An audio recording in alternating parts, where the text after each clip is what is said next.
This podcast contains explicit content. Dissecting the news, one tangent at a time.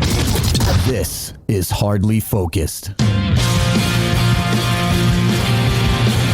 I was flabbergasted. Well, hello, everybody, and welcome to Hardly Focused. It is the 28th of November. Might I remind you, it is still Movember. Mo, mo, mo. How do you like me? How do you like me? Mo, mo, mo. Why don't you like me? Nobody likes me. It is the 520, I believe we're at 526. I do not have the number in front of me, so I'm just going to say that with a question mark. It's between 500 and 600. Yes. Thank you, Nate Fillers. That. Thank you. It is Jack Gill, Nate Fillers, just the two of us today. You and I. It's true. Nate, it's good to see you. It's been a while. It's good to see you too. It's been a hot minute. How was your Thanksgiving? It was very interesting. Very quaint. If that's the right word for it. It's very small, very very quiet and peaceful. And yeah, how about yours? About the same. Definitely a welcome change from last year where hold on. Wow, 526. I was way off. It's episode. Jesus Christ. Well, let's start the show over. I gotta undo everything and bring it back. All right, because I suck at everything, it is the 521st episode of this podcast. Get back to us in a few weeks when it is officially the 526th. Wow. I'm losing track, man. That's okay. I'm currently Googling quaint. It was absolutely a welcome change from last year where we had to, because of COVID, split everything up. Mm-hmm. Last year, I think we did 3 days of Thanksgiving. Oh yeah, I remember that. Yeah, and that was just because everyone gathers at my aunt's place. It's everyone on my father's side of the family. Thankfully, is local, so we gather with my aunt, and she always cooks plenty, and it's always a great time. We've been doing this for as long as I've been alive. And last year, just instead of having the big family gathering, we had to split it up. And now I went to all 3 days because I was having cabin fever. Everyone was having cabin fever, and I just needed to get out of the house. But I went to all 3 days. God, this year it was so much better to have everyone just in one place. Hell yeah, I can see that. So, it was fun and it was uneventful. Did you need a vaccination card to get in? Now they said bring it, and they never checked it. Oh, okay. Just like the Palladium in Worcester. Yep. And they never enforced the masks either. No. Have you been to any shows at the Palladium in Worcester? Yeah. I'm actually wearing a Strawberry Girls shirt that I got from the Palladium. When did you see Strawberry Girls? They opened for Fall of Troy. No shit. Yeah. I'm very happy that I got to see them at the Palladium. They were playing the Palladium upstairs, so nice, man. Yeah, man. Our friend Kevin from Alcohol by Volume will shit himself when he hears Strawberry Girls. Oh, they're so good. Yeah. Do you listen to Dance Gavin Dance? Yeah. Yeah, because that's Strawberry Girls is Zach from Dance Gavin Dance. Yeah, it was a good show. I mean, it was fun. It was good. I wish they enforced the masks a little bit better, but like, what can you do? I wore a mask the whole time. So. Yeah, that's a good idea that you did that. When I went to the Palladium a few weeks ago, I went for 2 concerts in a row. Night 1 was Stone Temple Pilots. Night 2 was Bad Religion with Alkaline Trio. And seeing everybody, it was sort of like, I don't know what the right term is. I don't want to call it like bystander effect, but maybe FOMO. I don't know. Seeing people not wearing their masks made me take my mask off. Yeah, no, I'm right there with you. You kind of feel weird, like it has like the opposite effect where you're like, well, they're gonna think that I'm sick or something, and I don't want them to think that I'm sick, but like also, I just started like, I agree with that. Like it happens to me a lot, but I've noticed that whenever I do that, like the week after is just hell for me because I just have anxiety. I'm like, oh my god, like what if I gave somebody something, like, you know? Well, you're worried. You have anxiety. I actually, after my 2-night jaunt at the Palladium, I got sick. And I had a cold, and we're at the point now where I need to just think that every time I get a cold that I have COVID, and I now I've never had a COVID test. I've never tested for COVID. Next time I see my doctor, I should do the antibodies test. But You should, because but we are both convinced I had COVID 2 years ago. But this didn't feel like COVID. If it was, then COVID is now just masking itself as the common cold. It felt like the common cold, which could be because you're vaccinated. True, and it, I chalk that up to exposure. Taking my mask off in a crowded setting. Yeah, and it's cold season, it's flu season. So, but it's so much drier, man. So much drier. Just the paranoia now of what you have if you get the sniffles. Oh god, it's COVID. Yep, it's Omicron. That's why I got the booster and I got my flu shot. I need to get my flu shot. I need to get my booster. I need to get my flu shot. You see, I'm just lazy.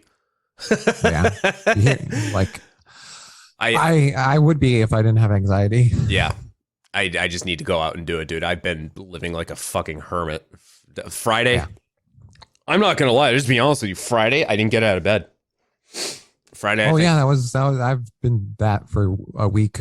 Yeah, Friday I got out of bed at 4 p.m. Went downstairs, made sure my cats had food, then got on the couch, and then just like went right back to sleep. I think I slept for, a total of like 26 hours. Interrupted. I did wake up and eat at some point, but that's just what I do now. I mean, there's really nothing else to do. Yeah, it's that seasonal time for me.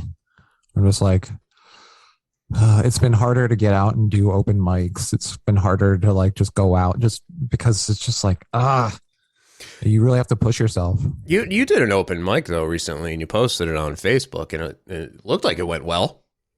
Oh yeah, I mean, I did. I've been off for about like 3 weeks now, I think. But like, yeah, it's been fun. It's been like interesting to just like experiment on. But like, I'm starting to realize that I'm not a conventional comedian. So it's been a lot of, I've taken the last 3 weeks to really figure out where I'm at. Now, can you define conventional comedian? I can, but I just like the well, here's because it's a little controversial. I'm sure many out there would disagree with me. Okay. But from what I've recognized, I've watched a lot of seminars, I've watched a lot of like how-to videos, I've watched a lot of like history of comedy. I'm pretty well read in the comedy world. I feel like there is a formula to making jokes, and the formula is set to a degree where if you know the formula, you're going to be successful, but not necessarily funny. And I say that with my own opinion. Like, from the majority of people will find the jokes to be funny, but me, I find them a little bit too predictable because they follow the formula. Mm-hmm. And I'm so familiar, and I've overheard the formula used. I mean, there's so many different types of formulas. So when I say conventional, I think of like, like if I could relate it to music, maybe like, the 4 chords. You do the verse, sure. chorus, bridge, like that kind of structure. Like AABA, that kind of structure. Thank you. Yeah. So I don't know. So I realized that there is a huge difference between being successful and being good.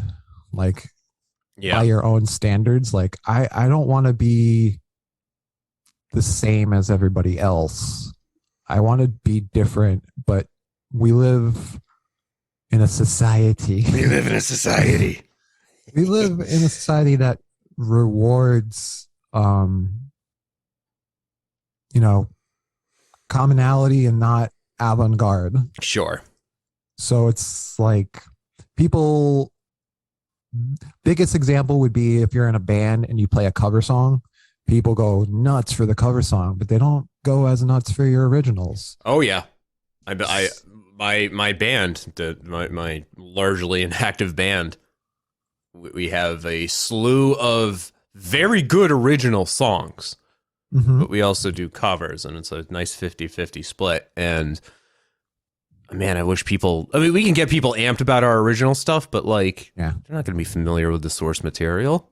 No. And you play T Swift and they go nuts. I liked what you said too about the difference between being good and successful. That's like the story of my life right now with my real life job.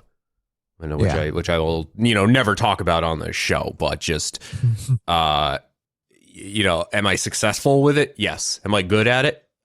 Fuck no. I don't think I'm good at it, but I've told people I'm great at it. Do I think I don't know. I don't know what I'm doing with it, but it's what pays the bills, right? Yeah. And that's what I'm starting to realize. Like, that's the struggle that I'm having right now is like the pay the bills part. Like, if you want it to be a job, you kind of have to follow this structure and you have to play by the rules and you have to do this and do that. Now, I'm not saying like this is like the law. This is like written in stone or anything.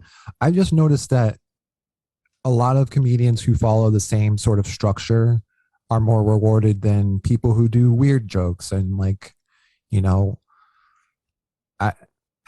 probably kind of off, but I don't think I'm very far off from this conclusion that I've seen people tell jokes and those are the types of jokes that get reactions. But I'm sitting there like, okay, yeah, I agree. That was a decent joke. That I get it. That was nice. But I'm not like, that caught me off guard and I'm laughing hilariously. That's more of my style. So that's more where I'm coming from. I think I'm more of that style comedian. So when I say like unconventional, I think like the less popular kind, but I do get laughs. So it's confusing. So I'm like, I don't know what I'm doing. Would you say you're more of a conversationalist or do you have a punchline that you're always ramping up towards? I would say I'm a one-liner comic. I just tell like one-liners and they don't connect together in any sort of way. So what I did was I sat down, I looked at all of my jokes and I arranged them and I strung them together so that it makes like one cohesive story and puts the jokes in there. So it's not just like blah, blah, blah, blah, blah, blah, blah. Something completely different. Joke about Ghostbusters, joke about fruit. Like it's like joke about Ghostbusters, joke about ghost, joke about graveyards, joke about death. Like it has more of that flow. Yeah. As opposed to, well, fruit, vegetables, skies, sunset, birds, just like all over the place. It's, which I find to be more fun actually, because you can't predict what's going to be next. Sure. But I guess that's what I mean. So yeah, it's been fun though. I mean, the fact that you can just go out and do it again, right? Like, yeah. I love being on stage. I love hanging out with people. I've met a lot of amazing comedians and they're so good at it. And it's just like, what am I doing? When did you get back out and start doing this again? I think I started in September, like mid-September. So I've been doing it for a few months now, and I've been going every week, just, and I don't know, just being around people is nice. But like now with this new variant, it's fucking screwing things up and making things stupid again. And it feels like we're trapped in a loop where it's like every few months there's going to be just this new variant, and it's going to be, we don't know if the vaccine covers it, and it's annoying. It pisses me off. What I'm confused about is, I know that they were talking about an epsilon variant, and then if there were variants F through N, we didn't hear about them because now all of a sudden we're at Omicron. Yeah, in passing read something about that. It was like because it was complicated or like confusing or something to use those letters. I don't remember. Look, and I posted this on our Facebook page at facebook.com/hardlyfocusedpodcast, that the only Omicron I recognize is Omicron, the Nomad Soul on the Sega Dreamcast. Oh, really? I thought you were going to say Omicron Percy I ate. No. Futurama. I'm glad that someone else thought of that, though, when I saw one of the first like stories reported. I think like NBC was reporting it online about the new variant, and someone immediately quoted that. Yeah, I was very appreciative of that. No, Omicron, the Nomad Soul, featuring David Bowie. David Bowie's been popping up on my like release radar, or not like my release, but like my Discover Weekly. And every song that comes up, I'm like, I need to listen to him more. It was tough, man, when he died, because I would consider myself a casual David Bowie fan, but I understand the impact that David Bowie had on music. Oh yeah, and just, me too. And just what he did for the music industry, what he did for the genre, what his influence was, what his contributions were. I recognize that. And that was, you could say the same thing about how we lost Stephen Sondheim recently, in that it's a void that you just can't fill. Yeah. You're not going to be able to, sure, you can move on and someone else will take up a mantle similar to that, but they are not the successor, and they're not filling that void. The void can't be filled. Yeah, he was one of those rare ones that kind of made avant-garde work. Mm-hmm. So, yeah, I just am less familiar with the work, right, than I should be. Yeah. I played Omicron, the Nomad Soul, when I was younger, and I really don't remember too much of it other than Bowie. I think that's him on the cover, and I think he has like an actual role in the game, but he definitely contributed music to the game, and I believe it was original music too. It wasn't just him licensing tracks. Mm-hmm. But that was a game that was definitely ahead of its time. I believe that was by the same developer that did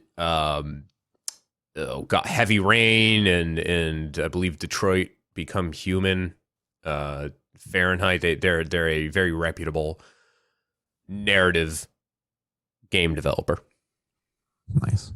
Omicron, I think it was like their first big foray. I think you could play it on mobile at one point. They put out like an iOS Android version of the game. I'm not sure if it's still available, but that always blows my mind that's the year we're living in, is people are now playing games on their phone. It's like the screen is so small. Maybe it's because I have glasses and I'm just jealous. Well, not just playing games on their phones, but full fucking like PlayStation 2 games. Yeah.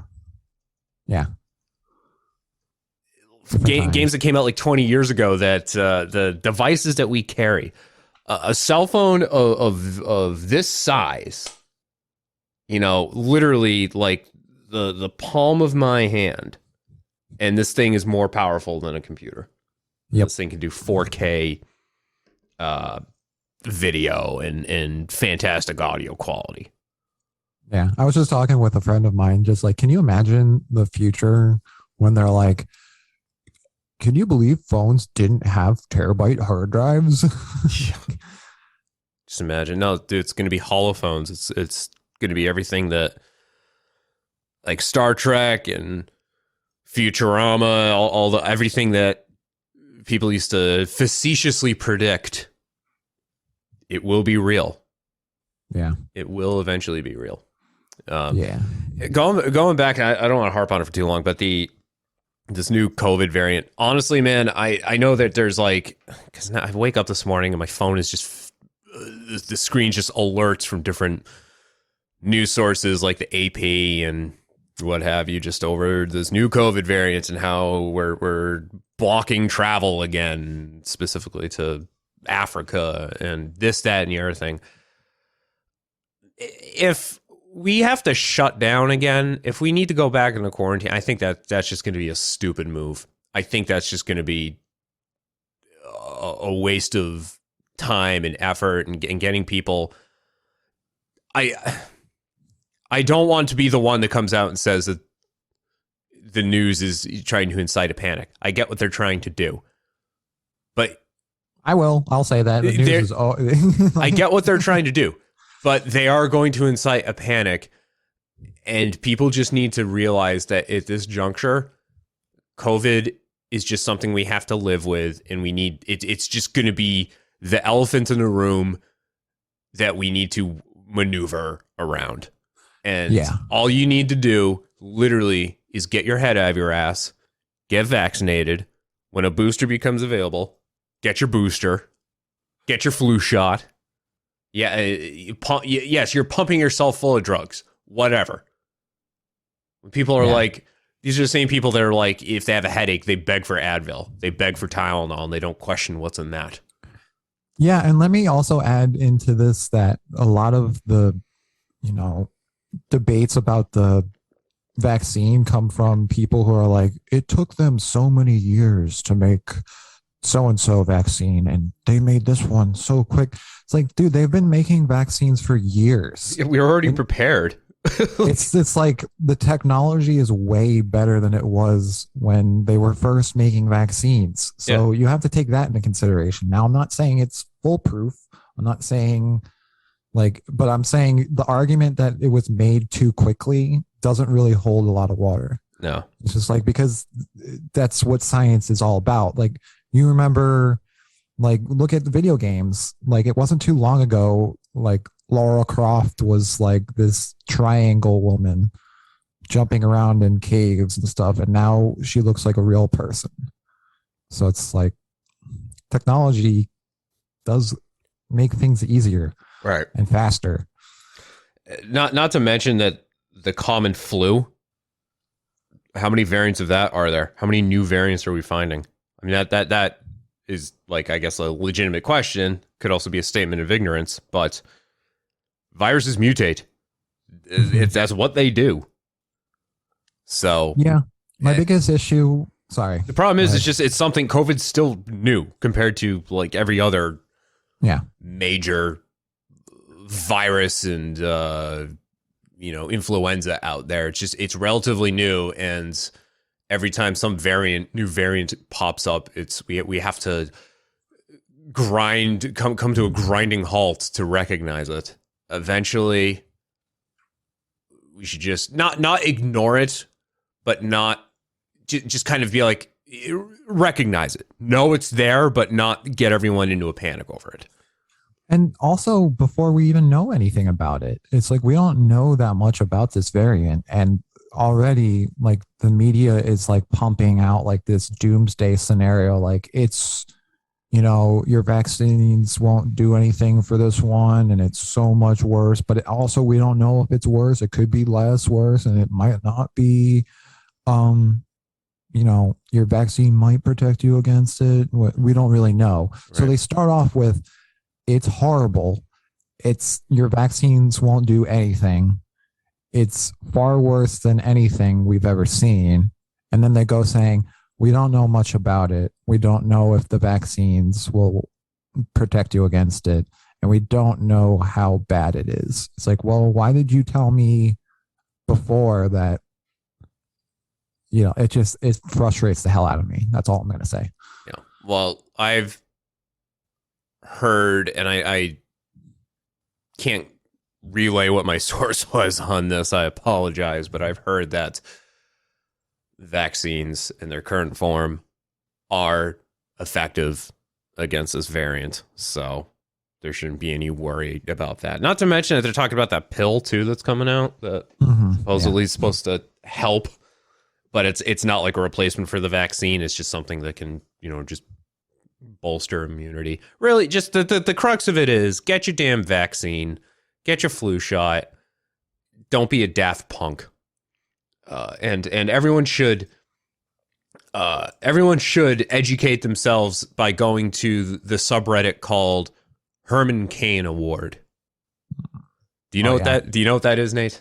Yes, I do. Okay. For the unaware, HermanCainAward, named after Herman Cain, who famously proclaimed that COVID was a myth, went to an event, got COVID, and then died immediately afterwards. It's a subreddit dedicated to people who go on social media, do the exact same thing. They share the memes. They drop terms like fraud chi instead of Fauci and call people sheep, this, that, and the other thing. And then the posts always devolve into either them posting that they're in the hospital very ill, or a family member saying this person is in the hospital, they're very ill, send your prayers. And then it almost always ends with them succumbing to COVID, the very thing that they were pushing as a fake. Yeah. So if you're like me, and when you get into a bad mood and you need to feel like vindicated somehow, is go to the subreddit, because there are people out there, and this is just natural selection at its finest. So yeah, I mean, that's my it is what it is. I mean, it sucks because there's a lot of misinformation out there, and it's so easy when fear is like involved to find information that like confirms your beliefs. But like beliefs and facts are different. So that's all I'm going to say. Yeah. A lot of people are confusing their facts with their beliefs. That's our controversial hot take. I will say HermanCainAward, one of the top posts right now is a minister, I think he was from, Idaho, is somewhere out in the Northwest, Pacific Northwest, who was pushing the belief that COVID is not real. Don't take it seriously. God will save you, this, that, and the other thing. And you can guess what happened. The TLDR, spoilers, they are no longer with us. Yeah. And it's because of COVID. So, all right. Happier subjects. Yeah, we will regroup, and we will come back and not talk about COVID. When we return, Nate, I know you wanted to talk about the new Cowboy Bebop. I do as well. And also Boris Johnson. Yes. That's all I'm going to say. Boris Johnson. That's the big market tease. Okay, we will return. Stick around. You are listening to Hardly Focused. Belle Biv DeVoe was one of the offshoots of New Edition. You know who else was in Johnny? As I fucking say it and give it away. You know who else was in New Edition? No, who? Johnny Gill. God damn it.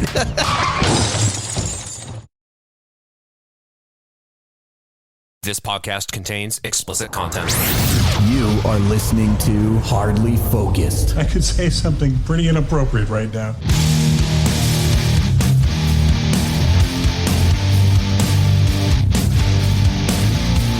Well, hello. We are Hardly Focused. Jack, Gill, Nate Fillers. You can find us at hardlyfocused.com, on your favorite podcast app, and on YouTube. Just search for Hardly Focused on any of those.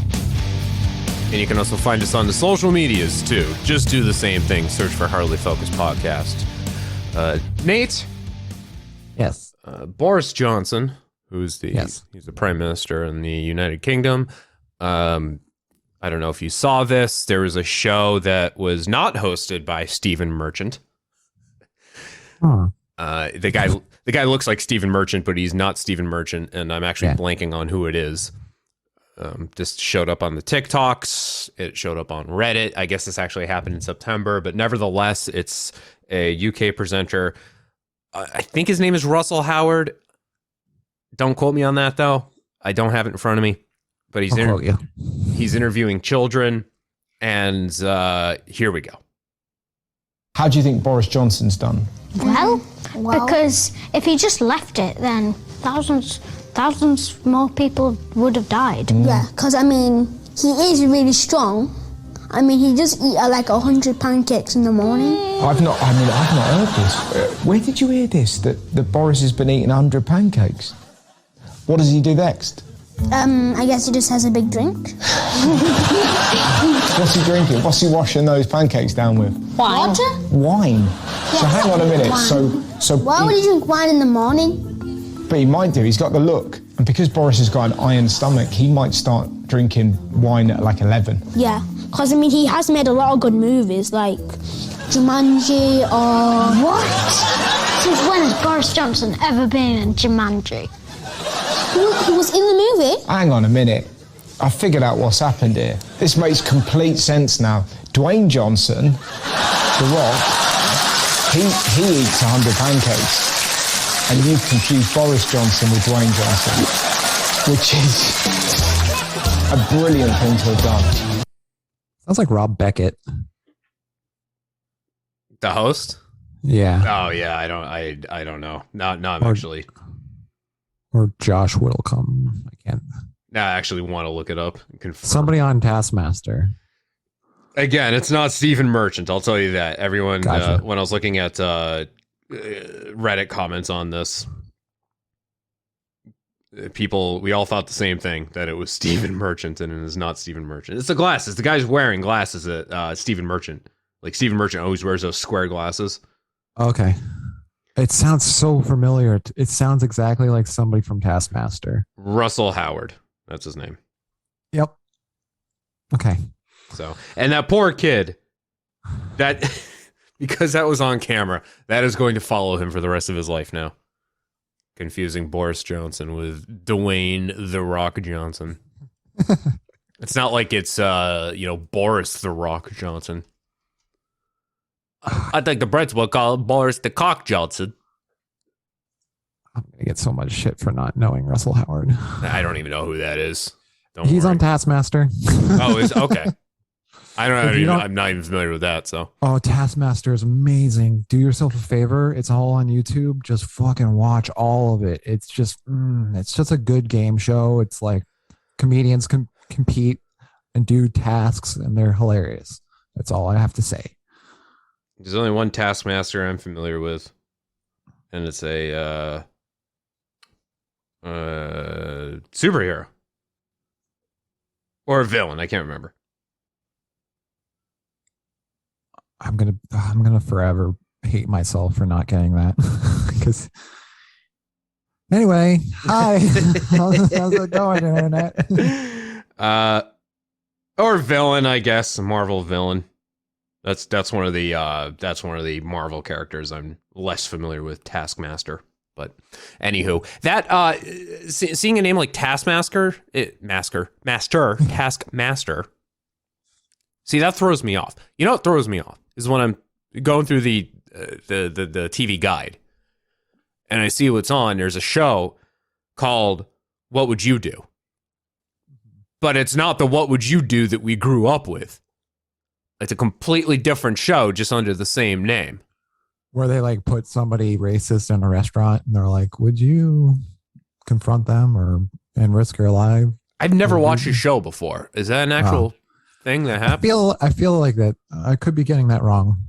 Again, just like Russell Howard. Okay. Like I know there's like so many different things where there's like kids bullying each other in like a restaurant, and then like it's all fake, but they watch people do nothing, but every now and then like one person's like, hey, what are you guys doing? That's not cool. And they're like, good job. That's the show. You know, I refuse to acknowledge the existence of this show, and would instead rather focus on the Mark Summers hosted masterpiece from 1991. Yeah, that's better. I mean, I'm just looking it up. I had such a crush on Mark Summers' stagehand on both that show and Double Dare. Her name was Robin. I remember Robin. And I know they did like a reunion thing a few years ago, and she took part in it, and she is aged like fine wine. I don't know if she has any involvement in the newer version of Double Dare. I don't even know if that's still going. I know they brought it back a couple of years ago, and True. Mark Summers was, I believe, the announcer on that show instead of the host. But they did a big reunion special. I know they got back a bunch of the original, one of the original announcers, and then Robin and Mark Summers, because I think Robin actually hosted an episode. I don't know if like they joke swapped and Mark Summers was now the like the stagehand, or if he just wasn't available, so she hosted. But yeah, that was, if you were a 90s child like you and I, then she was very likely among your first crushes if you were a guy. That and Summer Sanders. Summer Sanders, Robin Morella, Kimmy Hart, and Jasmine, and Topanga Lawrence. Oh, true. Yeah, I guess there's like there's like a top 5. Did you say Kimberly while I was? I did. Yeah. Okay, good. I dropped her full name, Kimmy Hart. I only know Jamie Jo Johnson. She's directing, I believe, an episode of I want to say Star Trek, one of the new Star Treks coming up. Good for her. Yeah. Which I haven't watched. I've only watched clips of Prodigy. That is the animated series on Nickelodeon. But that's the one that has Janeway from Voyager. Oh, cool. She's the she's the, not like it's not the emergency medical hologram. I think it's like the training hologram on their ship. But it's it's Janeway, and it's Kate Mulgrew coming back to do the voice. It's very nice to hear her doing the role again, even if it's animated. Hell yeah. I would like to see her do it in person. I would hope Picard sets that up for us. Picard, a very good series. I still have to see it. If not a little fan servicey, but a very good series nevertheless. I'm behind, honestly, on the Star Trek universe. I was really excited when Discovery came out, and I'm like 2 seasons behind on that now. I've only seen clips of Prodigy. I've heard Lower Decks is absolutely fantastic. And I haven't watched that, and that's more of like the adult animated series. I think someone from Rick and Morty is involved with that. Makes sense. So, and I'm just getting a little bit overwhelmed with all these like networks coming up with their own streaming platforms, and I'm like, I have to get another one. Like, I can't. That's part of the problem. Is I don't want to pay for another streaming service. Yeah, it makes perfect sense, and I completely get it. But I'm like, I feel bad as it is having Hulu, Netflix, what else? Amazon, and just feeling obligated to have to use it all regularly. Yeah, I try to mooch when I can. 2 of the services I have, I'm mooching off others. So, I mean, no, I don't do that. Cowboy Bebop on Netflix. Hell yeah. Now you have finished the series. I'm very close to finishing the series, so we can't spoil it. Obviously, we won't spoil it. However, I will say that we will give opinions, which might, change your perception of how you watch it. Maybe, I don't know. Yeah, like I always feel like when somebody's like, "I'm not going to give you a spoilers," but the new is so shitty, and then you're like, then you go into it expecting it to be shitty, like the worst thing ever, like Dragon Ball Z, and then like you're like, that wasn't that bad. It's already colored your perception of it. Or if you say like, it's the most amazing thing that I've ever seen in my entire life, you go into there thinking it's going to be cinema gold. The Dragon Ball live action film was a swing. Not just a swing and a miss, but like they swung and the bat left their hands mid-swing. Oh, yeah. Yeah, that's what I meant. The live action Dragon Ball movie. And, for sure. And so yeah, I didn't even say it right, and you knew what I was talking about. And I love how the show Shameless features Bulma and what's his face, Goku, as lovers. Yeah, whole lot of banging happening on Shameless, and then you go back and you see him in Dragon Ball. Yeah, what night and day, night and day. But I think the thing that is the most problematic about the live action is the fact that it's divided the fan universe so much, is that there's seemingly a 50-50, almost exactly split of people who say that it's okay and people who say it's the worst thing they've ever seen. It's really tough to have that transition from anime or animated into live action. Let's look at, and I've never seen either of these. I'm familiar with them, and I understand everything behind it. Avatar, the Avatar animated series is lauded as like one of the best ever made. And then you have the Shyamalan film, which is the complete polar opposite. It's just absolutely terrible. So, understandably, when it was announced that Cowboy Bebop would be transitioning into live action, people were apprehensive, as they should be. I was apprehensive because I was actually wholly familiar with the source material, unlike Dragon Ball and Avatar. Yeah, same. And hearing that they're going to be doing this in live action, knowing that it wasn't just going to be live action shot for shot remakes of episodes, but it was going to be interesting to see how they approached it. I am happy that there's no whitewashing. Ghost in the Shell, Ghost in the Shell, great example, because that was a big deal. Fantastic anime, fantastic films. And then you get the live action version from a couple of years ago with ScarJo, and people are pissed because there was whitewashing.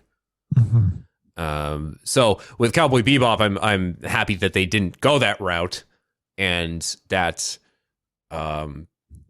not that they got an Asian guy to play Spike, but like I'm glad they just didn't like cast a bunch of white people in this. I'm right there with you. Yeah, like they cast people who are good. Right. I'm glad that Jet Black is played by a black guy.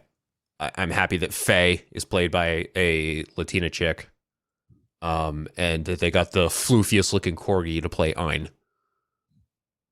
I think that the casting, people can complain all they want about Cowboy Bebop, the live action version. The casting is on point, man. The casting is great. It's So good. And I know most people disagree because they are like, oh, there's some viewpoints that I agree with, but I like the fact that it's something different. It made me feel like I was watching Cowboy Bebop again for the first time. Yes. Yeah, that's exactly how I feel. So I appreciated it. And also I went into it thinking, oh my God, there's no way they can do this. Mm-hmm. It's so expensive. Like there's no way. It's got to live up to such hype. And I won't say that it was amazing, but I thought it was entertaining. I think it's its own separate thing, and I think people need to treat it like it's not replacing the anime, because it's not. Like people are losing their minds, like as if like this live action was saved over the old anime. It's like, no, you can go watch the old anime anytime you want. Right. So I don't know what the big deal is, but I like that I get to watch it again. So that's. I should have known this, but the original anime being on Netflix, I mean, no surprise. So if you're unfamiliar, at least with source material, watch a few episodes of the anime.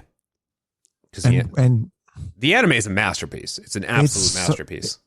And the dubs are amazing. Oh, yeah. It's like one of the best dubbed animes that I think I've ever seen. One of them. Yep. It's like the voice acting is just super on point. Like I actually prefer it dubbed. Yeah. Because I don't know. It just seems like it fits. Like I don't know. That's just, I'm not going to get into that, but see, I don't go into things with expectations anymore. I don't go in with expectations. I just assume everything is going to be trash because that's just sort of the way things are these days.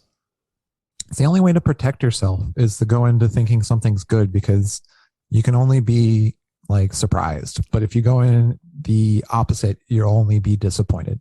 Yep. So, I mean, it's kind of crappy, but it helps to not have such high standards. And also, like, it's, I don't know, people are going crazy about it. They're acting like it's destroying the Cowboy Bebop world or pish posh. Like that.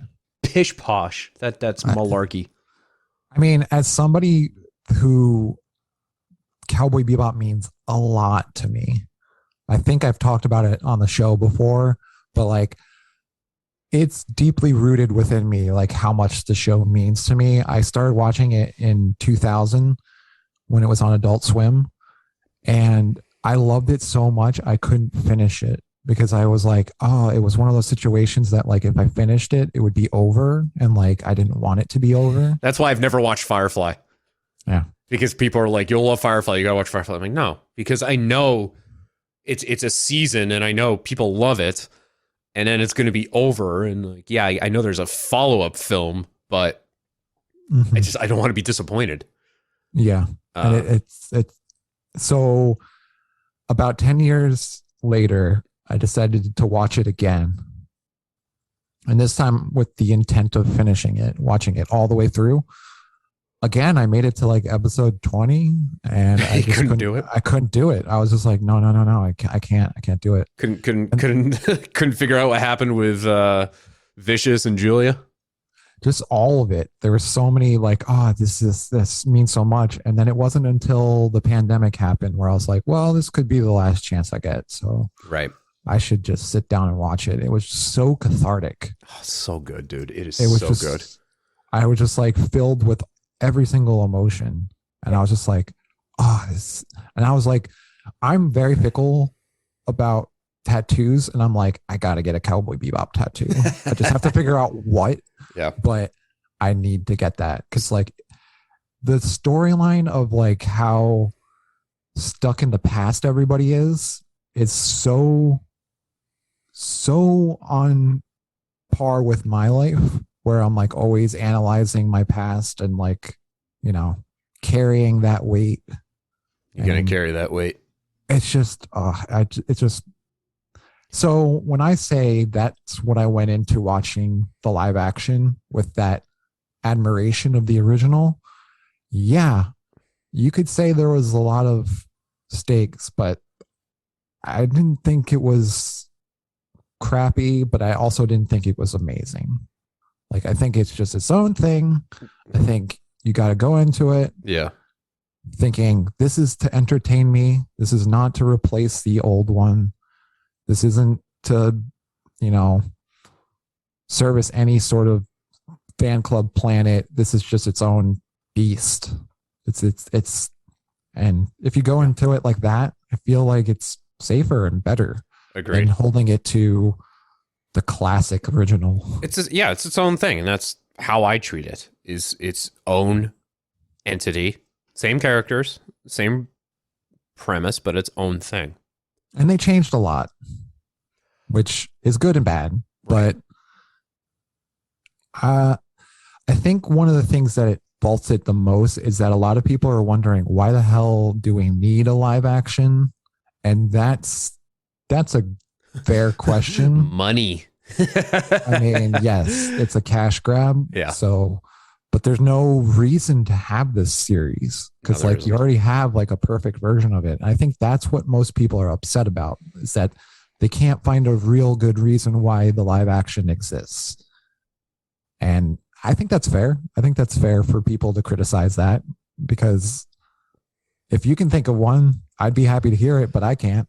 I just, they're at least they're at least aware of, it seems like the creators are at least aware of the fan base, how rabid the fan base can be. And even though they are touching something very delicate, they know what not to mess with. The fact that the opening credits are the same, the fact that the end credits of every episode are very similar to the anime. The music overall is very, very important to the whole entire the aesthetic series. The overall aesthetic. They didn't like try to redesign Bebop and make it a brand new thing to translate into live action. It's largely all there. It's just it's like a different take on the series. What I was most excited about seeing was Big Shot, and that's one of the things I like, that it's in the series, that it's in the live action series, but I do have gripes about it just because it was hilarious when it's animated, and when you see it, live action, it just doesn't hit the same. Yeah, it's the live action has this layer of like campiness to it, and then they almost doubled it. Right. People have compared the overall series to like really expensive cosplay.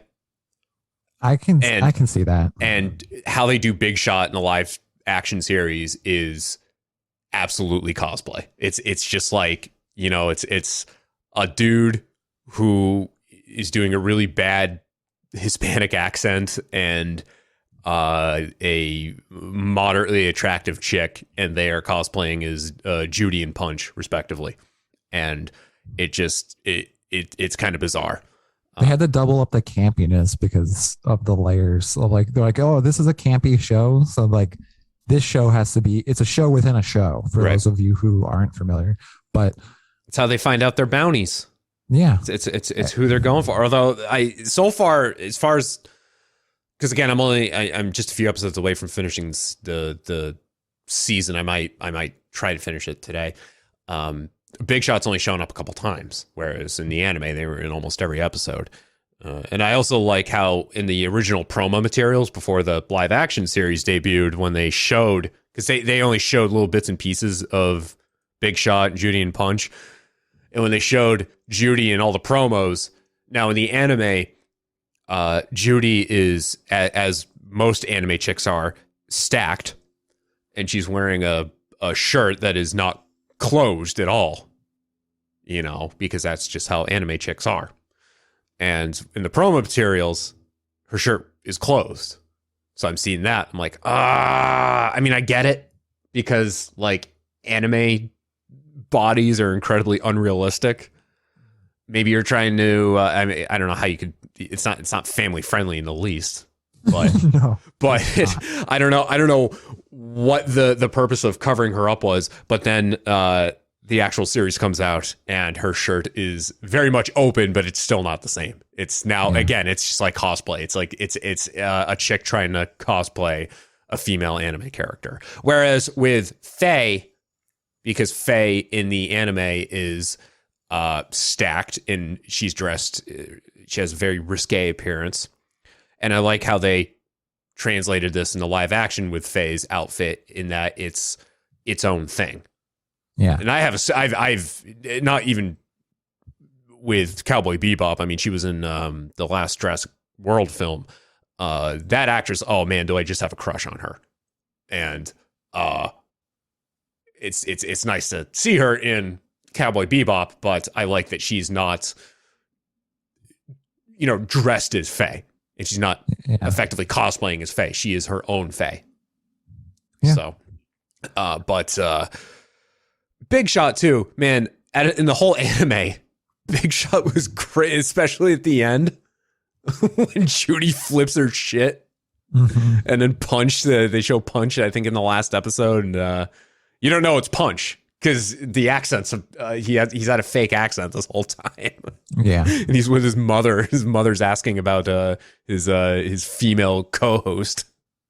That was great. See, that's the sign. I like that. That is the sign. Sorry, spoilers, but that's the sign of a great anime.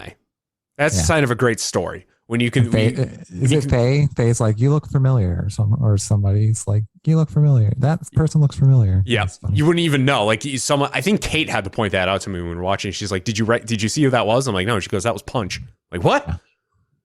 Because he's no accent and he's wearing normal clothes and see, that was brilliant. So I'm gonna finish it. I'm gonna finish it very soon. But I like it so far. I mean, there is a bit of campiness to it. It's what you get when you try to take something animated and make it live action. But I don't hate it. I don't hate it either. And I don't want to say anything that criticizes it per se, because like I feel like anybody who listens to this before they watch it will super focus on those things. So, but right. I like it for what it is. And again, because I just tell myself not to go in with expectations about anything. That way I won't be, that way I can be disappointed by my own merits and not through influence of others. Yeah, you know, like I'm watching Hawkeye right now on Disney Plus. I like it. And I know there are people out there that don't like it, but I didn't go into it expecting anything out of it. Yeah. Because like WandaVision and Falcon and Winter Soldier really sort of set the precedent for what these Marvel shows are going to be like, and on Disney Plus. And I'm like, okay, I can't expect every series to be like this. And Hawkeye is more, it's more campy by comparison. So, but I wasn't expecting that, and I've been pleasantly surprised so far. So, I like shows that don't take themselves too seriously. Yeah. Oh, those are the best. Yeah. Very quickly, before we wrap up here, and talk about things that, again, I tried to have no expectations going into, and really made judgments all on my own. So the Grand Theft Auto games, the not the originals, but the PlayStation 2 games were recently remastered and re-released about a month ago. And it's been a very polarizing, controversial launch. Nate, I remember you, big fan of Grand Theft Auto 3. Only person I know who played it in top-down mode, because you could. Yeah. Yeah. Just like in the originals. Exactly. The remasters, from a technological standpoint, not that good. I heard there's been some issues. Yeah. To say the least. Very buggy, very polarizing. There's a lot of interesting bugs that are within the games. I will say that aesthetically, they look great. You know, they at least like the worlds look very nice compared to what they looked like 20 years ago. Yeah. But it is I'm playing through San Andreas right now, and it's like I'm trying to enjoy it, but I can see why people are upset about it. I can really see. I've heard. Yeah. So haven't played it, but I've heard. Yeah, so that is a great instance of taking something that was fantastic to begin with and trying to redo it, trying to do something different with it, and swing and a miss. Yep. Swing and a miss. The thing that irks me the most, it's not the bugs, it's not with the character models and how goofy they look. It's the audio quality. And Nate, you're an audiophile too, and that would rile you. Yeah. Because Rockstar Games even straight up said, we never thought we'd ever have to revisit any of this, so they don't have the master recordings of any of the, the voice sessions, any of that stuff. So it's only made worse by being paired with better imagery. Yeah. It sounds like everyone's talking through a walkie-talkie.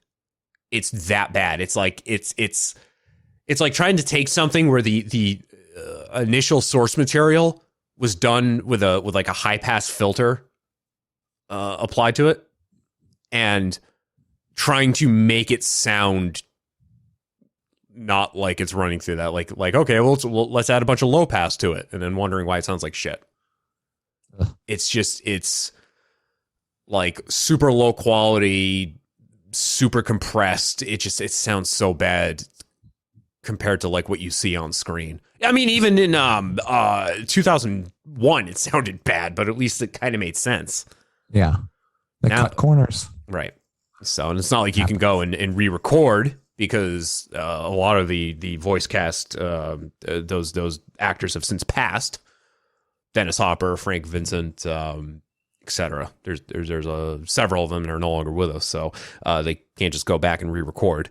But yeah. I mean, they could probably fix it, but I don't think it's worth their time and money.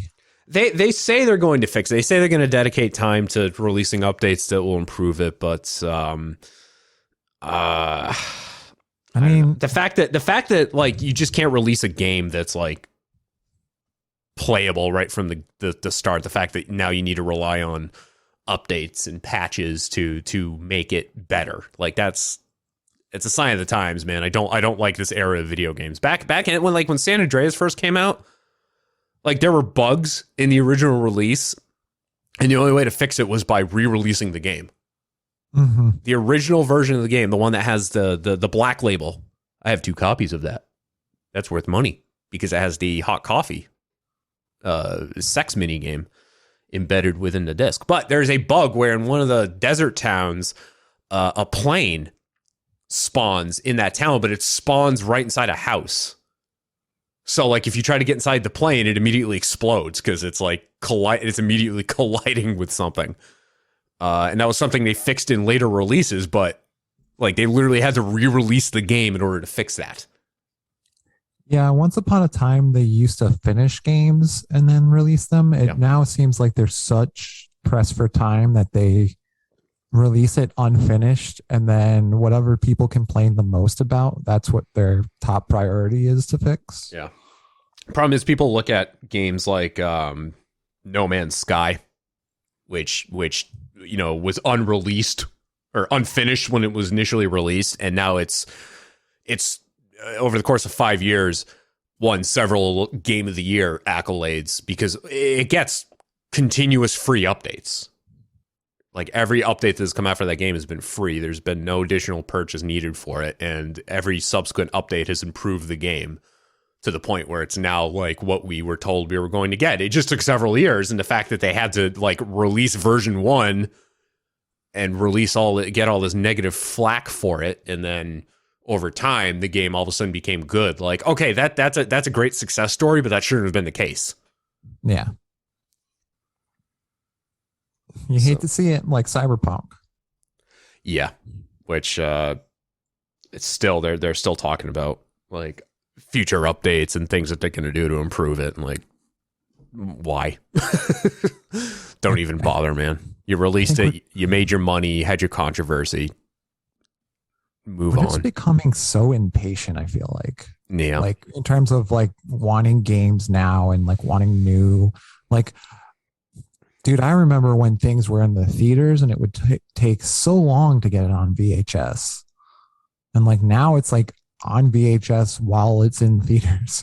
On VHS, he says. Oh, whoops. Yeah, I'll hold to it. Everything's on VHS. So, oh man. If you try hard enough. My friend Brad just shared this on Facebook. It's a meme. The 4 horsemen of re-releasing their old work, but just a little different. Okay. The Apple logo. Rockstar Games. Todd Howard from Bethesda. And then COVID-19. It makes full circle. Yep. Our episodes have funny ways of doing that. The old Danny Bonaducci. Danny Bonaducci, Danny Bonaducci, Danny Sorry. It's true though. All right. Well, we can wrap with that.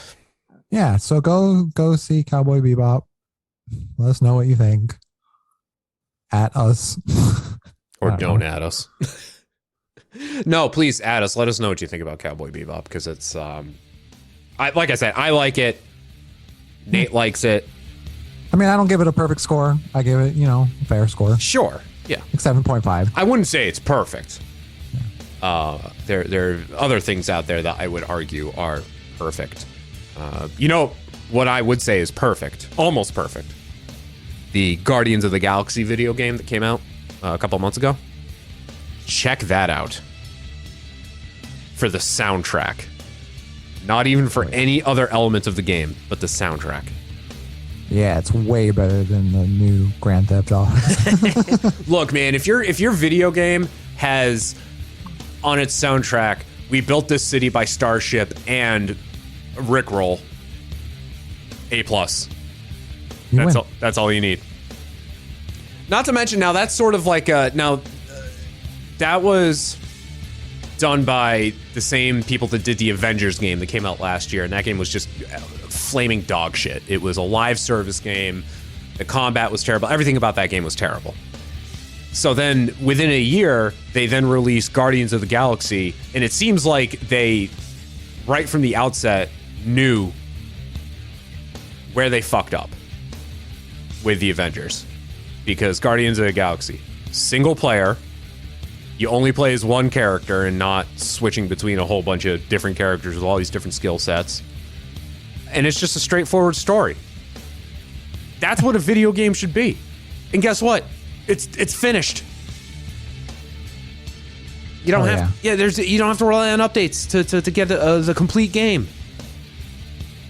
Right. Anyway. I forgot to mention that, changing the topic completely, today is Lois's Gotcha Day. That's my little baby kitty. So I just wanted to say happy Gotcha Day to Lois. Oh, happy Gotcha Day, Lois.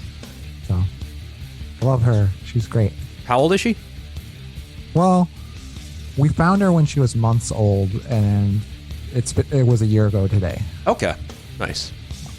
Well, happy Gotcha Day, Lois. Yay.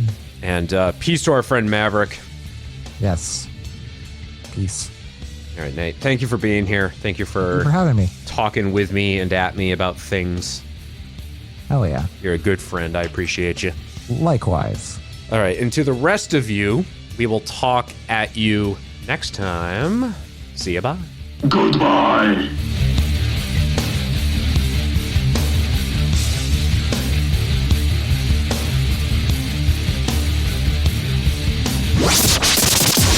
Amortization may not have happened.